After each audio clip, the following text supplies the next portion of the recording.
Good morning, children. Welcome back to this beautiful platform of Anand Prakash Educational Academy. I'm Chanda Bansal, Director of Anand Prakash Educational Academy, and for the last 13 years, we have been giving coaching for JEE as well as NEET with all wonderful results. So, children, what is the reason that you need to follow? हमें ऐसे कौन से काम करने चाहिए जिनसे हम successful हो सकें और हमारा रिजल्ट बहुत अच्छा आ सके. फर्स्ट थिंग इज़ दैट आपको सारे लाइव क्लासेस अटेंड करने हैं, सारे वीडियोस देखने हैं, देन सब फिज़िकल क्लासेस अटेंड करनी हैं. जो एग्ज़ामिनेशन पैटर्न आपके लिए सेट किया गया है वो एग्ज़ामिनेशन आपको सीरियसली देना है. जितने कंसेप्ट्स आपने किए हैं उसमें 65% इम्प्लीमेंटेशन का रूल फॉलो करना है.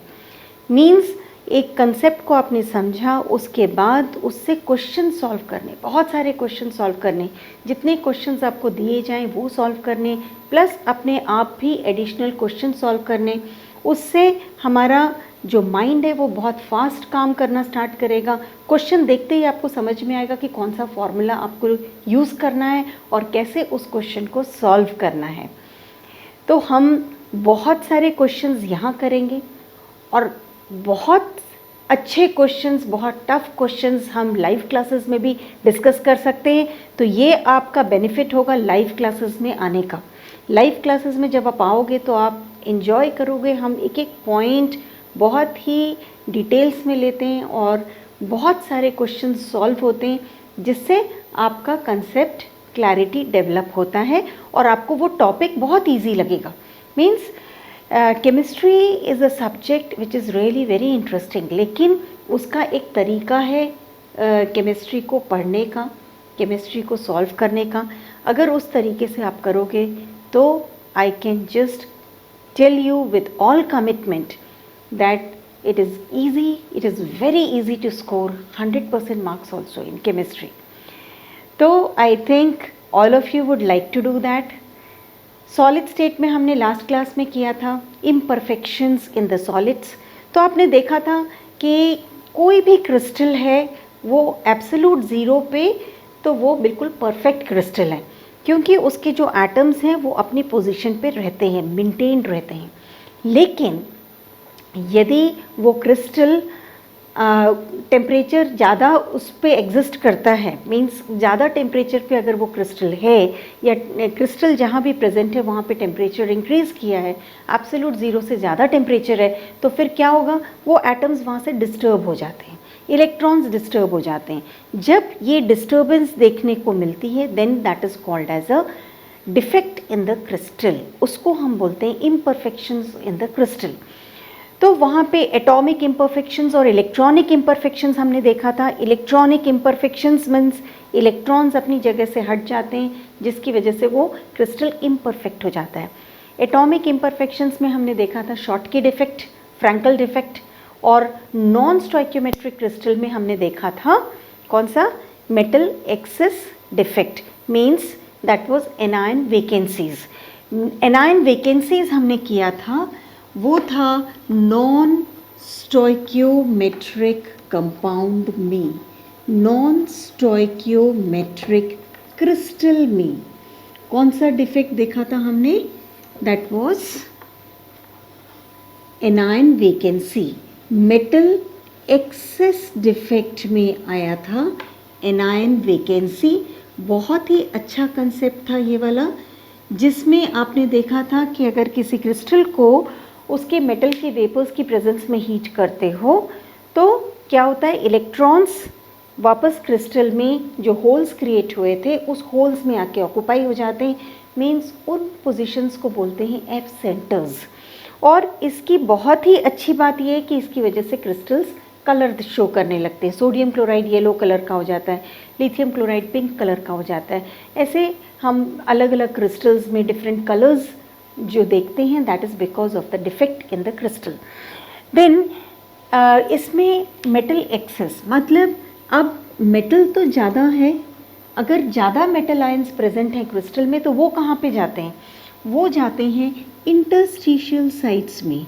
तो ये हो जाता है extra metal occupying interstitial site, extra metal occupying interstitial site means यहाँ पे अगर ये पूरे आयंस हैं और इन आयंस के बीच में, जैसे ये पॉजिटिव नेगेटिव आयंस हैं, तो इन आयंस के बीच की जो पोजीशन होती है, जितने भी एक्स्ट्रा कैटायंस डेवलप होते हैं, वो एक्स्ट्रा कैटायन इस साइट में बीच में जाके आ जाते हैं एंड कॉरस्पॉन्डिंगली जो इलेक्ट्रॉन है वो भी इंटरस्टिशियल साइट को ऑक्यूपाई कर लेता है। सो एनायन ने अपनी जगह छोड़ी, कैटायन ज़्यादा है, that extra cation will go in the interstitial site, और जो इलेक्ट्रॉन्स मेटल लूज़ करता है वो इलेक्ट्रॉन भी इंटरस्टिशियल साइट में चले जाता है। That is the defect which is observed in this crystal. और इस डिफेक्ट से क्या होता है, फिर से क्रिस्टल्स में कलर्स दिखने लगते हैं, like zinc oxide. Zinc oxide में ये वाला डिफेक्ट होता है और उसकी वजह से उसका कलर क्या हो जाता है, yellow, means oxide ion leaves the site और वो इंटरस्टिशियल साइट पे चला जाता, sorry, oxide ion leaves the site और जो एक्स्ट्रा जिंक आयन्स हैं वो इंटरस्टिशियल साइट पे चले जाते हैं और जो जिंक ने इलेक्ट्रॉन्स लूज़ किए हैं वो भी इंटरस्टिशियल साइट्स पे चले जाते हैं एंड इसकी वजह से क्या होता है, कलर इसका चेंज होता है और जिंक ऑक्साइड शो करता है येलो कलर, राइट। तो ये हो गया मेटल एक्सेस डिफेक्ट्स। अब नेक्स्ट कैटेगरी है डिफेक्ट्स में, that is metal deficient defects. Metal deficient defects, जहाँ पे मेटल आयंस ज़्यादा, मेटल आयंस कम हो रहे हैं, उनको बोलेंगे मेटल डेफिशिएंट डिफेक्ट्स। इसमें आएगा फर्स्ट पॉइंट कैटायन वैकेंसी। जब मेटल डेफिशिएंट है तो कैटायन वैकेंसी होगी। अब कैटायन वैकेंसी से क्या मतलब है, ये डिफेक्ट उन क्रिस्टल्स में देखा जाता है जिनमें मेटल जो भी प्रेजेंट है उसकी एक से ज़्यादा ऑक्सीडेशन स्टेट होनी चाहिए। लाइक अगर आयरन का कोई भी क्रिस्टल है तो आयरन एग्जिस्ट करेगा फेरस फॉर्म में एंड फेरिक फॉर्म में। अब क्रिस्टल को अपने टोटल चार्ज को तो सेम रखना है, मतलब क्रिस्टल को अपनी न्यूट्रलिटी मेंटेन करके चलनी है। सो जैसे सपोज इसमें है 3 फेरस आयंस, क्रिस्टल में 3 फेरस आयंस है। अब जब टेम्परेचर इंक्रीज हुआ तो एक फेरस आयन वहाँ से हट गया, means it leaves the site, उसने अपनी जगह को छोड़ दिया। तो जब इसने जगह को छोड़ दिया तो सिर्फ जो टोटल चार्ज है क्रिस्टल में वो है +4। यदि क्रिस्टल का चार्ज +4 है, अब उसको वापस +6 चार्ज पे लाना है, तो ये क्या करता है, एक इलेक्ट्रॉन लूज़ कर देगा, तो ये हो जाएगा फेरिक, ये भी एक इलेक्ट्रॉन लूज़ करेगा, ये भी हो जाएगा फेरिक। मीन्स 3 फेरस आयंस में से एक फेरस ने अपनी जगह छोड़ी, तो 2 फेरस जो बचे हैं they will change their oxidation state. वो किस स्टेट में आ जाएंगे, फेरिक में आ जाएंगे, मतलब ओवरऑल चार्ज उसमें सेम रहेगा। इस तरह का डिफेक्ट, इस तरह की डिफेक्ट को बोलते हैं कैटायन वैकेंसीज। तो कैटायन वैकेंसीज जो क्रिएट हुई हैं वो इलेक्ट्रॉन के मूवमेंट से, electron will move from one positive side to another positive side, तो वो शो करता है कैटायन वैकेंसी या मेटल डेफिशिएंट डिफेक्ट्स। इन सेमी कंडक्टर्स को बोलते हैं P type of semiconductors, इनको बोलेंगे P type of semiconductors. तो N type of semiconductors कौन से थे जो हमने लास्ट क्लास में किया था, एनायन वैकेंसीज वाले, और ये जो कंडक्टर्स होते हैं इनको बोलते हैं P type of semiconductors. अब कैटायंस अगर अपनी साइट छोड़ के निकल रहे हैं, if cations are leaving the site, मतलब उसमें आ रहा है एक्स्ट्रा एनायन, तो ये बात आती है extra anion occupies interstitial site. तो इसमें आपको कौन सी बात समझने वाली है, एनायन का साइज़ बड़ा होता है, अगर एनायन एक्स्ट्रा भी है तो उसका वहाँ से निकलना और इंटरस्टिशियल साइट को ऑक्यूपाई करना बहुत डिफ़िकल्ट है, क्योंकि साइट, इंटरस्टिशियल साइट मतलब उसका साइज़ तो बहुत छोटा है। तो प्रैक्टिकली ये पॉसिबल नहीं है, लेकिन ये एक डिफेक्ट्स में इसको लिया जाता है। तो इस तरह से हमने देखे बहुत सारे डिफेक्ट्स, एटॉमिक इम्परफेक्शंस देखा, Schottky defect, Frenkel defect, then non stoichiometric defects. फिर आता है defects which is because of impurities. Impurities की वजह से भी डिफेक्ट्स होते हैं, और ये फिनोमिना कहलाता है डोपिंग। मीन्स उसमें क्रिस्टल के अंदर के जो एटम्स की पोजीशन होती है वो फिर से चेंज होती है और इलेक्ट्रॉन्स का मूवमेंट होता है। तो ये जो डोपिंग की प्रोसेस है वो क्यों होती है? ताकि कंडक्टिविटी को इंक्रीज़ कर सकें। तो डोपिंग को हम बहुत डिटेल्स में हम पढ़ेंगे। तो इम्प्योरिटीज़ ऐड करने से भी क्रिस्टल्स कैसे हो जाते हैं? इम्परफेक्ट हो जाते हैं। तो these are the things which you need to remember about defects of the crystal. Defects of the crystal के बाद हमको कुछ क्वेश्चंस लेने हैं जिसमें आपको ये समझ में आएगा कि फॉर्मूलाज कैसे बनाए जाते हैं।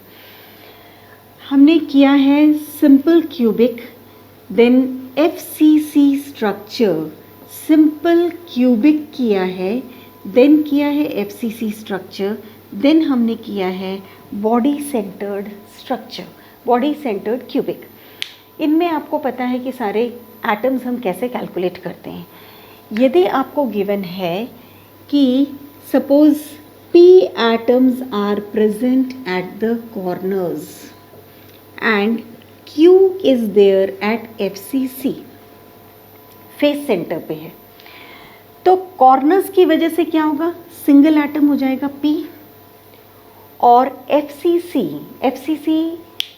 पे है अगर Q, मतलब कितने एटम्स हो गए?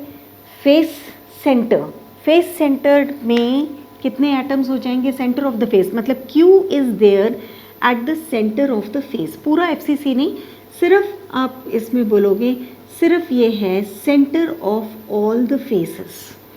तो सेंटर ऑफ फेस कितने होते हैं? 6 फेसेस होते हैं, और हर फेस में जो कंट्रीब्यूशन होता है वो हाफ होता है। मींस इसमें नंबर ऑफ एटम्स कितने हो गए? 3।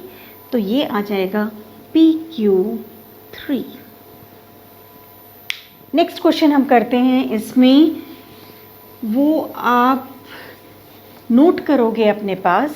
सपोज A एटम्स हैं, वो हैं कॉर्नर्स पे,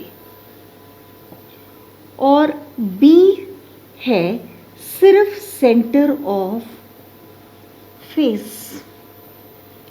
अब ये कॉर्नर्स में है, लेकिन ये मिसिंग है, 3 कॉर्नर्स से मिसिंग है। सपोज A एटम्स को होना चाहिए पूरे 8 कॉर्नर्स पे, लेकिन वो 3 कॉर्नर्स पे से मिसिंग है। मीन्स सिर्फ वो 5 कॉर्नर्स पे प्रेजेंट है, और B है सेंटर ऑफ द फेसेस, मतलब जितने 6 फेसेस हैं उस पे है। तो हम देखते हैं कि A के कितने एटम्स होंगे। A के एटम्स होंगे 3 कॉर्नर्स, मतलब 5 कॉर्नर्स पे प्रेजेंट है। हर कॉर्नर पे होता है 1/8, मीन्स A हो गया 5/8, और B centre of the face पे है, तो 1/2 × 6 हो गया, मतलब B कितना हो गया? 3। अब इसको अगर आपको कंप्लीटली उसको होल नंबर में लेना है, तो A 5/8 × 8, B 3 × 8, multiply both the sides by 8। तो ये क्या हो जाएगा? A ये कैंसिल हो गया, A5 B 24। यही अगर हम लेते हैं कि A है 2 कॉर्नर्स से missing, A is missing from 2 corners, तो और B की कंडीशन वही है कि वो प्रेजेंट है सेंटर ऑफ फेस पे। तो A के कितने एटम्स हो जाएंगे? 6 कॉर्नर्स पे है, 6 × 1/8, दैट इज 6/8, और B हो जाएगा यहाँ पे सेंटर ऑफ द फेस, मतलब 3। सो इसको भी हमने मल्टीप्लाई किया 8 से, तो A 6 हो गया, B 24। मीन्स इसका सिंप्लीफाइड फॉर्मूला आ गया AB4, राइट। इस तरह से हमको फॉर्मूलाज बनाने होते हैं। अगर आपका कंसेप्ट क्लियर है कि ऑक्टाहेड्रल वॉइड्स कहाँ पे आते हैं, टेट्राहेड्रल वॉइड्स कहाँ पे अपीयर होते, सेंटर ऑफ द फेस में कितने एटम्स की शेयरिंग, कितने यूनिट सेल्स वहाँ पे शेयर करते हैं एक सिंगल एटम को, उसका कंट्रीब्यूशन अपने खुद के एटम के लिए कितना है, तो फिर आप बहुत इजीली फार्मूलाज बना सकते हो। सो नेक्स्ट क्लास में हम करेंगे कि डेंसिटी ऑफ क्रिस्टल कैसे निकालनी होती है, and then we will take up the packing fraction. तो इसलिए आप कंटिन्यूसली लाइव क्लासेस अटेंड करिए, ताकि वहाँ पे हम बहुत सारे टफ क्वेश्चंस करेंगे, उनसे आपको बहुत सारे कंसेप्ट्स क्लियर मिलेंगे। एंड प्लस यहाँ भी हम बहुत सारे क्वेश्चंस डिस्कस करेंगे। नेक्स्ट क्लास में we are going to discuss some of the very tough questions, तो आपको समझ में आएगा कि हमको इस टॉपिक को किस तरह से आगे पढ़ना है। So children, keep watching the videos, like the video, subscribe to the channel and press the bell icon so that we are there with you with more and more concepts. Till then, thank you so much.